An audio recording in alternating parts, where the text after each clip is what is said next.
Afghanistan has long been called the heart of Asia because of its strategic location at the crossroads of Central, South, and West Asia. For over 2,000 years, it served as a vital route for trade, culture, and military campaigns, especially through ancient trade routes like the Silk Road. Empires from Alexander the Great to the Mongols, and from the Mughals to the British and Soviets, have marched through this rugged land. During the 19th century Great Game, Afghanistan became a pawn in the fierce rivalry between the British and Russian empires. Its importance continued during the Cold War, as the Soviet Union invaded in 1979, followed by decades of conflict involving global powers. Even today, countries like China, Iran, Pakistan, and India have deep interests in Afghanistan's future. Afghanistan is more than a nation, it's a bridge between civilizations, and a land where history continues to be written. Afghanistan is home to one of the oldest known human settlements, Mundigak, a city that dates back over 5,000 years, long before the rise of Mesopotamia or ancient Egypt. Located near modern-day Kandahar, Mundigak once thrived as part of the Indus Valley Civilization's trade network,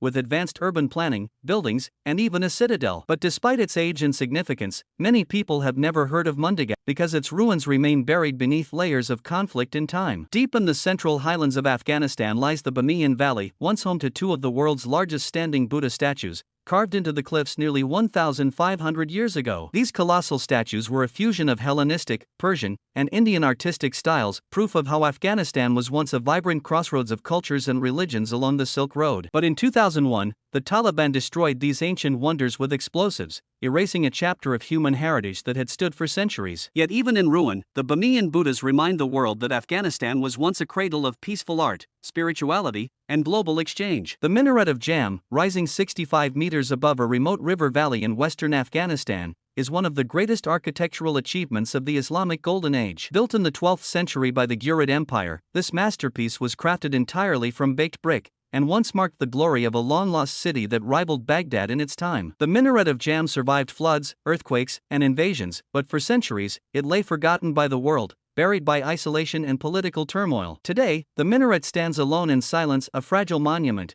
but one that tells a story of brilliance, endurance, and forgotten glory in the heart of Afghanistan. Afghanistan possesses vast untapped mineral wealth, estimated to be worth over $1 trillion, including lithium, copper, gold, rare earth elements, and precious gemstones like lapis lazuli. Geologists and surveys, including those conducted by the U.S. Geological Survey and Afghan authorities, have confirmed that the country holds some of the richest lithium deposits in the world, an essential material for batteries and modern electronics. Lapis lazuli from Afghanistan has been mined for over 6,000 years, with stones from the Badakhshan region found in the tombs of ancient Egyptian pharaohs and Mesopotamian kings. Despite this incredible natural wealth, decades of conflict, poor infrastructure, and political instability have prevented Afghanistan from fully developing its mining sector. Afghanistan is one of the few countries in the world where the endangered snow leopard still roams wild, particularly in the remote mountains of the Wakhan corridor. The snow leopard is a symbol of Afghanistan's hidden natural heritage, surviving in one of the harshest and least accessible regions on Earth. Despite years of war and habitat loss, Afghanistan remains a crucial habitat for this elusive predator,